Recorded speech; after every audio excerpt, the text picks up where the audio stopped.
Okay, yeah, so this is the second portion of the lab where we're measuring deflection as a function of weight put along a Spanwise coordinate. So what we're doing is we have a linear potentiometer mounted here, and that's hooked up to the DAC software so we can measure the output voltage that we're reading.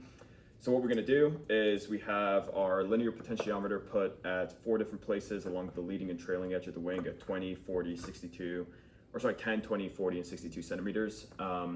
And with that, we're also going to put a weight at the center of the chordwise coordinates here, and we can measure the deflection. So for example, you can see here, we'll measure the deflection at this point, record the output of the potentiometer, then we'll move the weight to the next point right here, measure the deflection, and so on and so forth. And once you've done that for every single weight position, then you can move the actual potentiometer to the next reading position as well. So for example, what that would look like here is moving the potentiometer to the leading edge of the next position right here. We'd attach it right here, and we would go through and do the weights right here, and so on and so forth until we complete all of the measurements.